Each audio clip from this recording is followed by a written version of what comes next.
Hello students, today we will do the question answer from chapter 1, the story of village Palampur. Come to the question answer.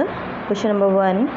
In question number 1, a table is given to you in which you have to fill some information about Palampur. You have to fill the information about their location, total area of the village Palampur, land use in hectares, cultivated land, irrigated, non-irrigated land, facilities were provided to the Palampurs like education, medical, market, electric supply, communication and about nearest town. I think this is an easy question. आप आराम से कर लेंगे. Come to the next question. Modern farming method require more input which are manufactured in industry. Do you agree? इस question में पूछ रहे हैं जो मॉडर्न फार्मिंग मेथड्स हैं उसमें हमें क्या होते हैं, इनपुट्स रिक्वायर्ड होते हैं. Inputs in the form of tools, machinery, tractors वगैरह. तो ये जो भी हमारे इनपुट्स हैं वो कहाँ मैन्युफैक्चर होते हैं? इंडस्ट्री में. तो आप एग्री है इस बात से? तो यस, वी आर एग्री. तो answer is your modern farming method involve the use of high yielding variety of seeds. These seeds require a combination of chemical fertilizer, pesticides, agriculture implements like tractors and proper irrigation facilities like electric tube wells to produce the best result. अब ये बोल रहे modern जो farming method है, अगर हम लोग modern अपने फार्म में मॉडर्न मेथड्स यूज़ करते हैं, फार्मिंग मेथड यूज़ करते हैं, तो उसके लिए हमें क्या चाहिए? High yielding variety of seeds चाहिए, अच्छी बीज चाहिए. जब हमें बीज अच्छे चाहिए तो उसके साथ हमारे साथ उसके कॉम्बिनेशन में हमें और क्या डालना पड़ेगा? केमिकल फर्टिलाइज़र भी डालना पड़ेगा, पेस्टिसाइड्स भी यूज़ करने पड़ेंगे. और जो एग्रीकल्चर्स के जो न्यू टेक्निक्स के टूल्स हैं, ट्रैक्टर्स वगैरह, थ्रेशर्स वगैरह, उनको भी यूज़ करना पड़ेगा. तो ये सारे जो टूल्स और एलिमेंट्स हैं वो कहाँ मैन्युफैक्चर होते हैं? ये सारे मैन्युफैक्चर होते हैं इंडस्ट्रीज़ में. Hence it would be right to say that modern farming method make use of greater number of industrial output as compare to traditional farming methods. तो इसलिए हम लोग कह सकते हैं जो मॉडर्न फार्मिंग मेथड है उसमें ज़्यादा नंबर ऑफ टूल्स की ज़रूरत पड़ती है जो इंडस्ट्रीज़ में बनाते हैं एज़ कम्पेयर टू ट्रेडिशनल होते हैं जो हमारे पुराने स्टाइल से हम लोग करते आ रहे हैं, जिसमें हमने अगर कुछ सोइंग करना है तो वो हमने हाथ से सो कर दिया, क्लियर, हार्वेस्टिंग खुद हाथ से कर दी. तो उसमें हमें मॉडर्न टूल्स की ज़रूरत नहीं पड़ती, तो वो फैक्ट्री में भी नहीं बनते. चलिए, come to the question number 3. How did the spread of electricity helps farmer in Palampur? जो इलेक्ट्रिसिटी पालमपुर में प्रोवाइडेड है वो कैसे फार्मर को हेल्प कर रही है? The spread of electricity has help the farmers of Palampur village in the following veg. First is your the most of the houses have electric connections. अब जो जितने भी पालमपुर में विलेज हैं सबके पास अपने इलेक्ट्रिक कनेक्शंस हैं. Electricity is use to run tubewells in the fields. और फार्मर क्या यूज़ करते हैं? इलेक्ट्रिसिटी को यूज़ करते हैं ट्यूबवेल्स को चलाने के लिए. And electricity is use in the various types of small business. छोटे छोटे जो बिजनेस है लाइक आपका पॉट मेकिंग में भी जो व्हील है वो भी आजकल इलेक्ट्रिसिटी से चल रहा है.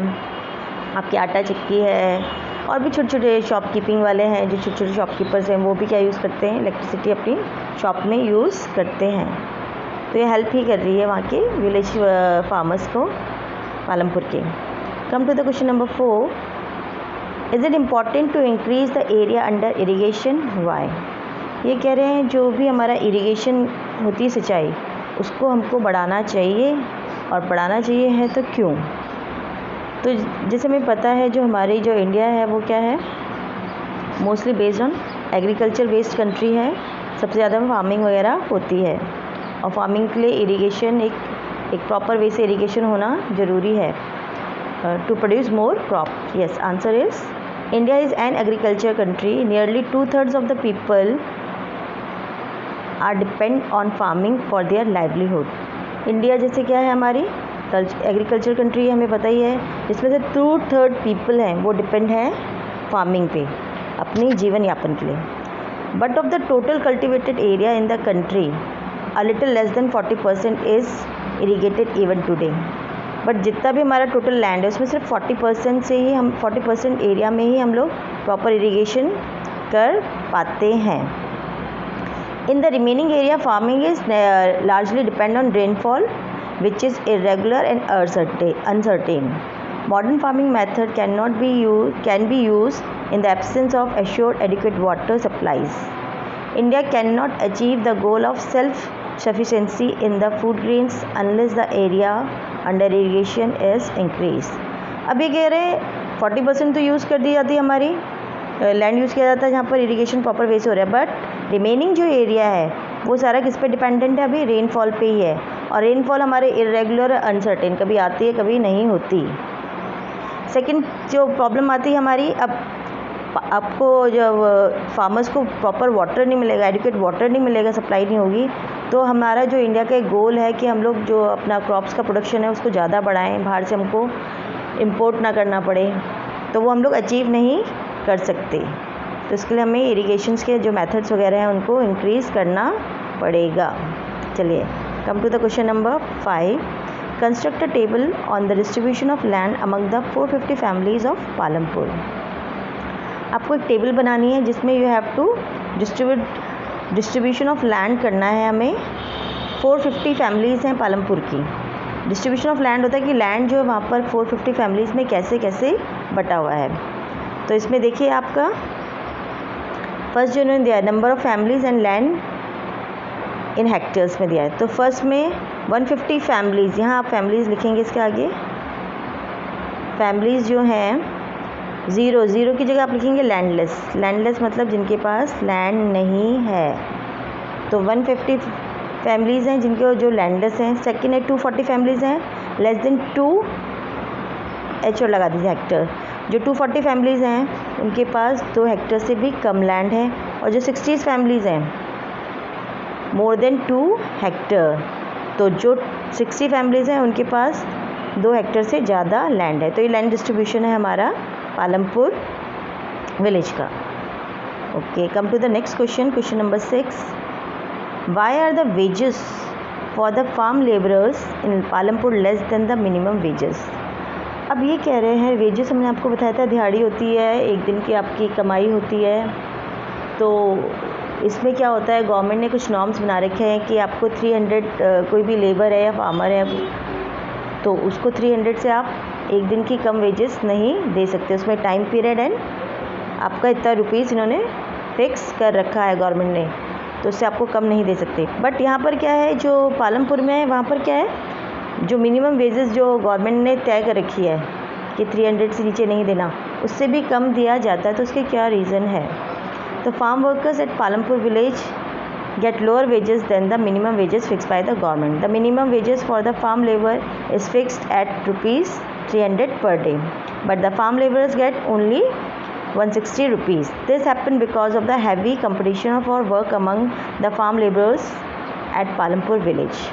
अब वहाँ पर 160 रुपीज़ मिलते हैं फार्म लेबर को पालमपुर में, क्योंकि वहाँ पर आपस में कंपटीशन बहुत है। आपस में कंपटीशन इन द सेंस वहाँ पर जो लेबरर हैं वो ज़्यादा हैं, तो जिनकी वजह से सबको काम नहीं मिलता। तो जिनको जितने में काम मिलता है वो उतने में काम करने के लिए रेडी हो जाते हैं।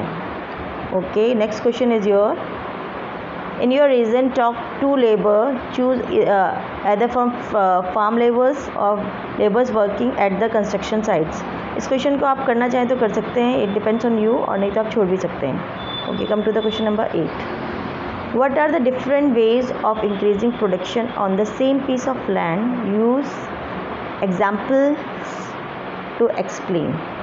ये कह रहे हैं वो कौन से डिफरेंट वेज़ हैं, कौन से डिफरेंट तरीके हैं जो एक ही पीस ऑफ लैंड है जिसमें हम लोग अपना प्रोडक्शन को इंक्रीज़ कर सकते हैं। तो फर्स्ट है मल्टीपल क्रॉपिंग है ये आपका, जिससे हम लोग अपने प्रोडक्शन को बढ़ा सकते हैं, एंड मॉडर्न टेक्निक्स भी हम लोग यूज़ कर सकते हैं। चलिए, come to the answer. Multiple cropping should be done to grow more than one crop on a piece of land during one year. अब इसमें क्या है, मल्टीपल क्रॉपिंग कर सकते हैं हम लोग एक ही लैंड में साल में 2-3 टाइप के क्रॉप्स बोकर।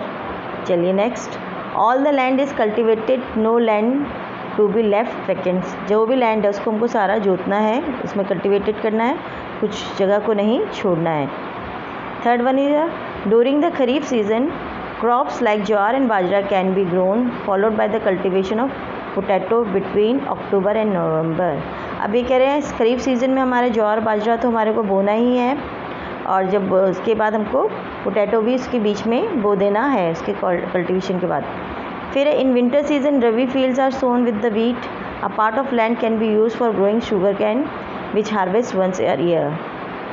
अब इसमें कह रहे हैं हम लोग विंटर सीजन में रवि की जो फसलें हैं वो हमको बोनी चाहिए, लाइक वीट है जो हमारा, और उसके बाद जो बचता है पार्ट वगैरह उसमें हम लोग शुगर केन भी बो सकते हैं, जो एक साल में कल्टीवेट होता है, हार्वेस्ट किया जाता है, सॉरी काटा जाता है। For all this variety of crops a well developed irrigation system is required which can be acquired with the help of electric run tube wells. उसके बाद हम लोग को क्या चाहिए, एक हमारा जो इरीगेशन सिस्टम है वो भी हमारा वेल डेवलप्ड हो। क्लियर?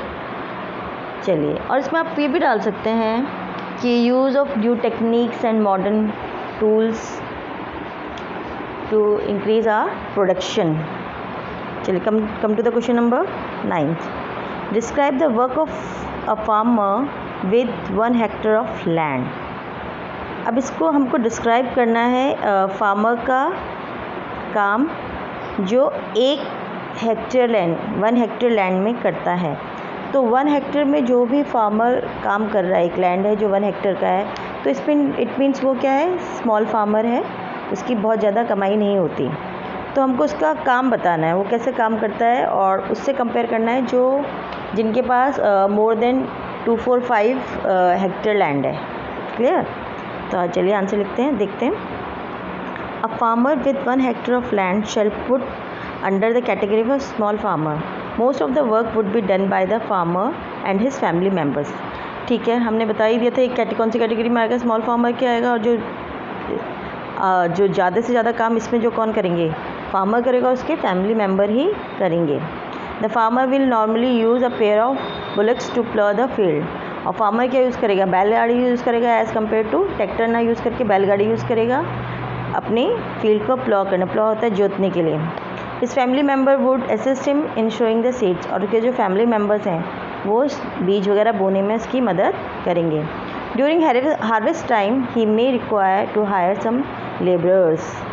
अब जो हार्वेस्ट टाइम है, कटाई का टाइम है, उस टाइम पे वो यूज़ कर सकता है, मतलब बुला सकता है और लेबर्स को अपनी हेल्प के लिए हायर कर सकता है, उन्हें रख सकता है थोड़े टाइम के लिए, है ना। चलिए question number 10th। How do the medium and large farmer obtain capital for farming? How is it different from small farmers? अब ये कह रहे हैं कि जो मीडियम एंड लार्ज फार्मर है वो कहाँ से अपना कैपिटल अर्न करते हैं फॉर फार्मिंग के लिए, और वो कैसे डिफरेंट है स्मॉल फार्मर से। अब जो मीडियम एंड लार्ज जो फार्मर है, इट मीन्स उनका जो लैंड है वो 3-4 हेक्टेयर से ज़्यादा लैंड है। क्लियर? और वो अब उनका लैंड ज़्यादा होगा तो वो स्मॉल फार्मर से तो डेफिनेटली डिफरेंट ही होंगे। अब डिफरेंट किस फेज़ में होंगे आपको बताते हैं, और वो कैसे कैपिटल को कमाते हैं। The medium and large farmers usually have surplus cash by the selling their farm produce. अब जो मीडियम और जो लार्ज फार्मर्स हैं उनके पास सरप्लस, जो एक्स्ट्रा जो भी क्रॉप होती है उसको क्या कर देते हैं, मार्केट में बेच देते हैं और उससे मनी लेते हैं। Since they have land and house they easily get loan from banks. उनके पास खुद का लैंड है, खुद का हाउस होता है, तो वो ईजिली उनको क्या मिलता है, इन चीज़ों पे, लैंड और हाउस पे क्या मिल जाता है, बैंक उनको लोन भी प्रोवाइड कर देती है। बट जो स्मॉल फार्मर्स है जिनके पास 1 हेक्टेयर लैंड है और या लैंडलेस हैं, तो उनको लोन लेने में भी प्रॉब्लम है। गवर्नमेंट में कोई लोन, जो लैंडलेस है उनको तो गवर्नमेंट लोन देगी ही नहीं। ठीक है ना। So small farmers on other hand may not be able to get bank loans. They have to depend on the local merchant and money lender for the loan. और वो किस पे डिपेंड हो जाते हैं, इसलिए वो जो सामने लोकल मर्चेंट्स है, व्यापारी हैं, और जो मनी लैंडर्स जो आपको कर्ज वगैरह देते हैं उन पे डिपेंड हो जाते हैं लोन के लिए। तो इस लेसन के चैप्टर्स के कुछ आंसर यहीं फिनिश होते हैं। आपको ये सारे कुछ आंसर्स अपनी कॉपी में करने हैं।